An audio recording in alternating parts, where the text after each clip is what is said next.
सीताराम दोस्तों, हमारा टॉपिक है राष्ट्रीय एकीकरण तथा पंथ निरपेक्षता। बहुत इंपॉर्टेंट टॉपिक है इंटरनल सिक्योरिटी के मैटर में। आज हम इस टॉपिक्स को हम बहुत अच्छी तरीके से आपको समझाएंगे। प्लीज़ आप जो हाईलाइटेड चीज़ें हैं उनको देखते रहिए और उसको समझने की थोड़ी सी कोशिश कीजिए। आप देखते हैं आजकल हम जाते हैं स्कूल कॉलेजों कहीं पर जाते हैं तो जनगण मन आता है, राष्ट्रगान हम गाते हैं, सीखना पड़ता है, गाते भी हैं, क्योंकि ये हमारी थोड़ी सी एकता का प्रतीक है। इसका मतलब ये नहीं कि आप राष्ट्रगान नहीं गाते तो आप देश विरोधी हैं, ऐसा कुछ नहीं है। लेकिन हम इस बात को शो करते हैं कि हम भारतीय हैं और हम अपने देश की संप्रभुता अखंडता की रक्षा करते हैं और कई जगह हम सब चीज़ों को देखते रहते हैं। और देश की एकता अखंडता राष्ट्रीय समाकलन हमारे देश की सबसे महत्वपूर्ण प्राथमिकताओं में से जो क्या है वो एक है। न्यूज में हर जगह आप देखते हैं हमें अपने देश की रक्षा करनी चाहिए, उनका सम्मान करना चाहिए, इस प्रकार का हम शो करते हैं। राष्ट्रगान गाते समय हम प्रकट करते हैं कि हम उस देश के प्रति अपना प्रेम व्यक्त करते हैं, आदर करते हैं, उसकी विजय की कामना करते हैं।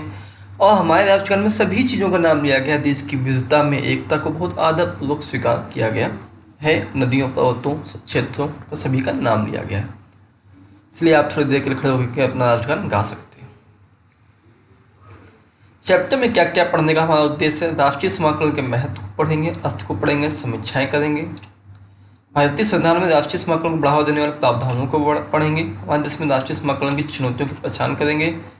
पंथ निरपेक्षता के नियतार्थों को समझेंगे। राष्ट्रीय समाकलन का महत्व एवं अर्थ क्या है दोस्तों? देखिए, राष्ट्र एक ऐसे देश को कहते हैं हम जहाँ पे सामाजिक, आर्थिक, राजनीतिक संरचना क्या हो जाए, एक हो जाए, आपस में खूब लड़े, लेकिन एक एकीकृत हों। कोई हमसे बाहरी कहे तो हम मिलकर जवाब दे सकें। इतिहास, समाज, संस्कृति, मूल्य पर आधारित एकत्व की भावना होती है, यही राष्ट्रीयता होती है। और राष्ट्रीय समाकलन क्या है? लोगों की भावनाओं को राष्ट्र के साथ के रूप में एक साथ लांघती है। समानात्मक इसी भावना को हम राष्ट्रीय समाकलन कहते हैं। देश के नागरिकों में एक सामूहिक पहचान का बोध होता है राष्ट्रीय समाकलन के द्वारा। और नागरिक विभिन्न समुदायों, जातियों के भिन्न भिन्न हो सकते हैं, धर्म, जातियों, संस्कृति के अलग अलग हो सकते हैं, अलग अलग क्षेत्र में रह सकते हैं, अलग अलग भाषाएं बोल सकते हैं, लेकिन वो तहे दिल से स्वीकार करते हैं कि वो भारतीय है। यही मेन चीज़ है। और हमारा देश तो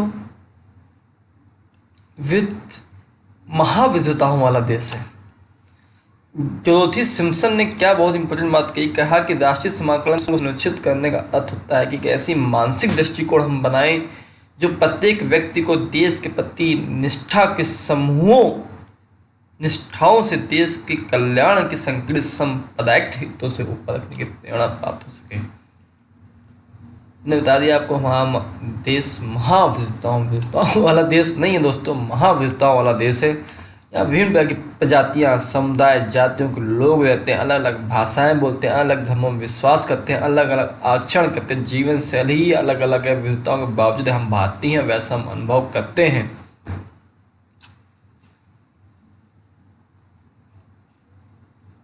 देखिए सिंबल देख रहे हैं आप, हमारे धार्मिक प्रतीकों के सिंबल हैं, लेकिन आज हम तब भी एक साथ हैं। आप सभी को सिंबल जानते हैं, ये किसका, ये किसका, ये बताने की जरूरत नहीं है मुझे। यही सब चीज़ें हैं। आगे देखिए, राष्ट्रीय आंदोलन और राष्ट्रीय समाकलन क्या आता है? हमारा देश जब हम आज़ाद नहीं थे तब भी अनगिनत रजवाड़ों में विभाजित था। उसके बाद हमारे पास सांस्कृतिक समानताएं थीं, लेकिन आज कहता है कि क्या समाकलित राष्ट्र नहीं था हुआ। हम ब्रिटिश शासन के दौरान पहली बार भारत प्रशासनिक दृष्टि से हम संगठित हुए थे, तभी असहयोग आंदोलन और खिलाफत आंदोलन एक साथ लड़ा गया। तो उसके बाद दोस्तों क्या हुआ था कि जो हिंदू मुस्लिम हम सांप्रदायिक विभाजन में ब्रिटिशों ने हमारे साथ ऐसा किया, फूट डालो शासन को नीति के अंतर्गत, लेकिन हम तभी उतने विभाजित नहीं थे एक प्रकार से। आज भी हम उतने विभाजित नहीं, लेकिन कभी कभार कुछ गलत तत्व आ करके सब चीज़ों की प्रताड़नाएँ करते हैं हमारे साथ, तो वो हो जाता है। और उस समय भारतीय राष्ट्रीय स्वतंत्रता आंदोलन में एक राष्ट्रत्व की भावना थी और संवेदनशीलता का प्रचार प्रसार हुआ, संचार हुआ और राष्ट्रीय समाकलन की आवश्यकता महसूस की गई। तभी विविध धर्मों, संस्कृतियों, समुदायों, जातियों के पंथों के लोग एकजुट हुए और 1885 में भारतीय राष्ट्रीय कांग्रेस की स्थापना की गई। राष्ट्रीय समाकलन भारतीय संविधान क्या है? हमारा देश 15 अगस्त 1947 को आजाद हुआ था। अनेक समस्याएं थीं, अनेक चीज़ें आपने देखी हैं, बहुत सी चीज़ें। सबसे बड़ी समस्या शरणार्थियों की थी, जो एक जगह दूसरी जगह पे आए थे, एक जगह फिर कोई जगह दूसरी जगह जाना पड़ गया, तो सबसे चीज़ें थी। अब उसके पहले क्या था? स्वतंत्रता प्राप्ति पहले भारत दो तरह के क्षेत्र में विभाजित था। एक तो वो था जो ब्रिटिश इंडिया के नाम से जाना जाता था, और दूसरे वो था जो 562 में स्वतंत्र रजवाड़े थे। 562 रियासतें थी, लेकिन पहला क्षेत्र जो था वो ब्रिटिश शासन के नियंत्रण में था, जबकि दूसरे पे उसका अप्रत्यक्ष नियंत्रण था। जब स्वतंत्रता की घोषणा हुई तो रजवाड़ों को विकल्प दिया गया कि वो भारत में मिल जाए, पाकिस्तान में मिल जाए। कुछ रजवाड़े पाकिस्तान में शामिल हो गए, लेकिन बाकी सब भारत में शामिल हो गए। लेकिन मैं हैदराबाद, जम्मू कश्मीर, जूनागढ़ रजवाड़े स्वतंत्र रहना चाहते थे, और मणिपुर, त्रिपुरा के संबंध में भी कुछ ऐसी ही समस्याएं थी। और 562 स्वतंत्र रजवाड़ों को जो शामिल किया गया भारत में, वो हमारे महान व्यक्ति, महान सेनानी, उनके बारे में हमारे पास शब्द नहीं है, शब्द कम पड़ जाएंगे। सरदार वल्लभ भाई पटेल साहब थे, उन्हें ही महानायक थे, लोक पुरुष थे, सब कुछ उनके बारे में शब्दों की कमी ही है, उनकी अगर बड़ाई की जाए तो। अब उसमें जब संविधान बना तो भारत से ज़्यादा जो ध्यान दिया गया वो राष्ट्रीय समाकलन पे ध्यान दिया गया, जो संविधान बनाया हमने तो। और उसमें हमने राष्ट्रीय एकता और अखंडता के बारे में एक उद्देश्य रूप में शामिल किया गया, प्रावधान किया गया कि भारत की संप्रभुता, एकता, अखंडता की रक्षा करना, उन्हें अक्षुण्ण बनाए रखना प्रत्येक नागरिक का कर्तव्य होता है। अब जानते मौलिक कर्तव्य। मौलिक कर्तव्यों के अंतर्गत किए गए प्रावधान राष्ट्रीय समाकलन को सबल बनाते हैं। क्या है? संविधान का पालन करना मौलिक कर्तव्य मैं आपको बता रहा हूँ। उसके आदर्शों, संस्थाओं, राष्ट्रध्वज, राष्ट्रगान का आदर करना। स्वतंत्रता के लिए हमारे राष्ट्रीय आंदोलन को प्रेरित करने वाले उच्च आदर्शों को हृदय में संजोए रखना और उनको पालन करना। देश की रक्षा करना और आह्वान के जाने पर राष्ट्रीय सेवा करना। भारत के सभी लोगों में ऐसी समझता, समान नातत्व की भावना का निर्माण करना जो धर्म, भाषा, देश, वर्ग या पर आधारित सभी भेदभाव से दूर हो, और ऐसी संस्कृति, गौरवशाली परंपरा का महत्व होना जिसका परीक्षण करना। सार्वजनिक संपत्ति को सुरक्षित रखना और हिंसा से दूर रहना हमेशा कहा गया। और व्यक्तिगत सामूहिक गतिविधियों के सभी क्षेत्रों में आगे बढ़ने का सतत प्रयास करना, जिससे राष्ट्र निरंतर प्रगति करे, उपलब्धियों की नई ऊंचाइयों को छुए। ये हमारी मौलिक कर्तव्य हमें याद रखना चाहिए। राष्ट्रीय समाकलन की जो चुनौतियां हैं, सबसे ज़्यादा मेन इंपॉर्टेंट चुनौतियों में आता है संपादिकता।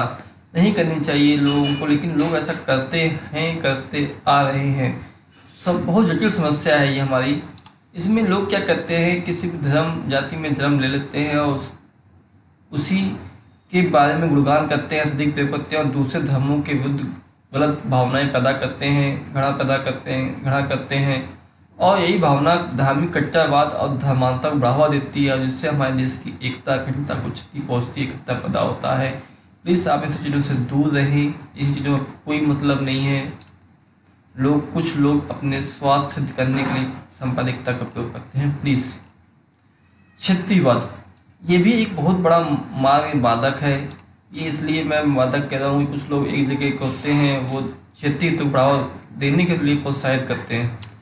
मेरा तो मानना ये है कि फूलों के बाग से अगर हवा निकल जाती है ना, तो वो हवा जहाँ जहाँ जाती है ना, वहाँ सुगंध कर देती है। इसलिए जो लोग उसी जगह के अच्छे हैं, अगर वो सभी जगह जाएंगे तो लोगों को अच्छी शिक्षाएँ देंगे, अच्छी चीज़ें बताएंगे। और जो गंदे लोग हैं, अगर अच्छी जगह आएंगे तो वो उनसे वहाँ रह करके अच्छे भी बन जाएंगे। तो क्षेत्रीयवाद लोगों को नहीं करना चाहिए। यूपी वाले यूपी सपोर्ट करेंगे और महाराष्ट्र वाले मराठियों को सपोर्ट करेंगे और किसी अन्य को नहीं आने जाने देंगे। जैसे बंगाल में इशू चल रहा है, तो ये हमारे देश की अखंडता, एकता के लिए बहुत ही नुकसानदायक है। लेकिन अब क्षेत्रीयवाद सबसे ज़्यादा प्रॉब्लम करता है, हानिकारक है। बहुत प्रदर्शन, राजनीतिक सोच पर हाई सोच करते हैं, और आक्रामक शक्तिवाद तो और भी अधिक कठिन हो जाता है, वो अलगाववादी हो जाता है, अलग अलग चीज़ों के वजह से पैदा करता है। यही गलत भावनाएं आपके असम जम्मू कश्मीर राज्यों में आपको देखने को मिली थी। भाषावाद, सबसे पहले भाषावाद, ठीक है, भारत के लोग 2000 भाषाएं बोलते बताइए, बहुलवादी हैं, कई जगह पे अलग प्रकार के लोग भाषाएं बोलते हैं। प्रत्येक देश की समान राजभाषा की आवश्यकता होती है, लेकिन भारत के लिए ऐसा करना आसान नहीं रहा। संविधान सभा में कहा गया कि हिंदी को भारत का राजभाषा का स्वीकार किया जाए, तो सभी गैर हिंदी भाषियों ने इसका विरोध किया था। इसके अंतर्गत संविधान सभा ने हिंदी को राजभाषा घोषित तो किया, लेकिन प्रदान किया गया कि 15 वर्षों तक अंग्रेजी का केंद्रीय सरकार के द्वारा प्रयोग होता रहेगा। लेकिन आज तक ऐसा नहीं, आज भी अंग्रेजी लोग बोलते हैं, सब जगह हैं।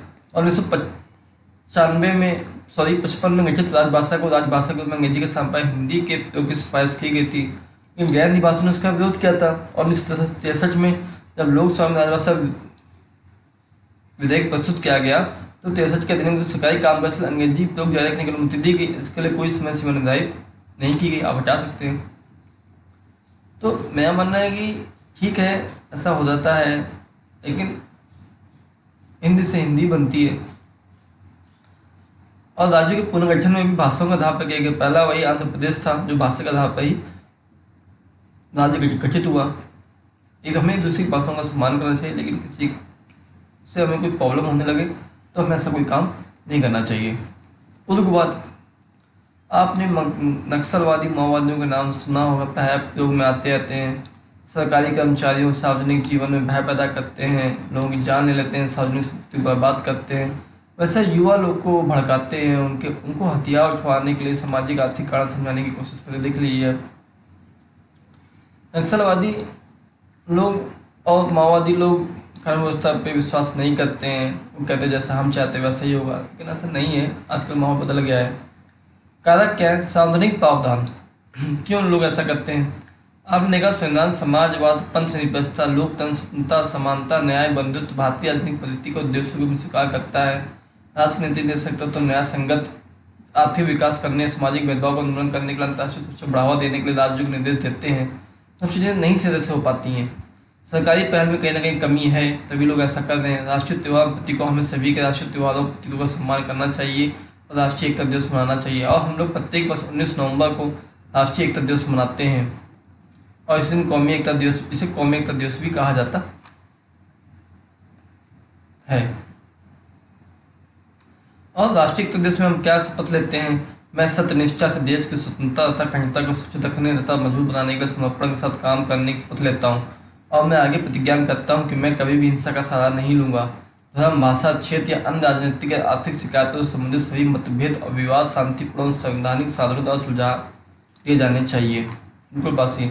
अखिल भारतीय सेवाएं अनकारक, हमारे देश में IAS, IFS, IPS अन्य अखिल भारतीय सेवाएं हैं।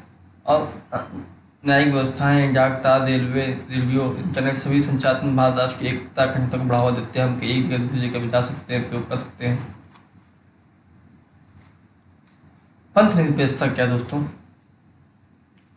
बहुत ही राष्ट्रीय समाकलन की संवादिकता के लिए बहुत बड़ी चिंता का एक विषय है, और इसको हमें समाप्त करना चाहिए। एक धर्म संप्रदाय को लोग दूसरे धर्म संप्रदाय को नुकसान पहुँचाने की भी बहुत ज़्यादा कोशिश करते हैं। ये हमारे साथ आया, और हम सदियों से अनेक धार्मिक संस्कृति को भी अपनाते रहे हैं। और हम सबसे मेन बात देखिए, कहा गया कि संविधान निर्माताओं को सांप्रदायिकता की नकारात्मक क्षमता ज्ञान हो था पहले से। यही कारण था कि उन्होंने भारतीय संविधान को एक पंथ निरपेक्ष राज्य घोषित किया, और पंथ निरपेक्ष मजबूत बनाने के लिए अनेक प्रावधान किए गए कि देश में होने वाली सांप्रदायिक गतिविधियों के कारण 1976 में हुए और आर्थिक कौशल बनाए जा सके। और 42वें संविधान संशोधन में पंथ निरपेक्षता के संविधान की प्रस्तावना में जोड़ा गया। अर्थ क्या है? आपने कई बार धर्म निरपेक्षता शब्द का प्रयोग देखा होगा कि मैं धर्म निरपेक्ष हूँ, लोग कहते हैं, राजनीतिक से करते हैं। और संविधान में कृत्रिम पंथ निरपेक्षता सेकुलरिज्म का प्रावधान है। पंथ निरपेक्षता का अर्थ समझना बहुत जरूरी है। अर्थ क्या है? अधार्मिक का धर्म विरोधी होना नहीं है। कहते हैं मैं पंथ, उसका ये नहीं कि आप अधार्मिक है, नहीं। मैं किसी धर्म का नहीं हूँ और मैं किसी धर्म का विरोधी भी नहीं हूँ। यही मतलब है मेनली पंथ निरपेक्षता का। सर, और उसमें कहा गया कि सभी धर्मों की समानता धार्मिक सहिष्णुता है। मेन सही बात ये है, लेकिन लोग इसका गलत गलत प्रकार का फायदा उठाते हैं। आजकल कोई धर्म नहीं है और सरकार भी किसी धर्म का पक्ष नहीं ले सकती। एक पंथ नहीं प्रस्ताव किसी भी धर्म के प्रति भेदभाव नहीं कर सकती। राज्य को सभी धर्मों को समान रूप से मानना है, उनका आदर करना है। सभी नागरिकों को समान अधिकार देना है, समान न्याय देना है। किसी भी धर्म का हो, कानून के समक्ष वो समान है। देख लीजिए, हमारे पास धर्म का चयन करने की भी स्वतंत्रता होती है। पंथ निरपेक्षता का अर्थ है सर्वधर्म संभव। न को सुना ने पंथ निरपेक्षता समझाई दिया। महत्व क्या है, महत्व समझी जानते हैं क्या महत्व है।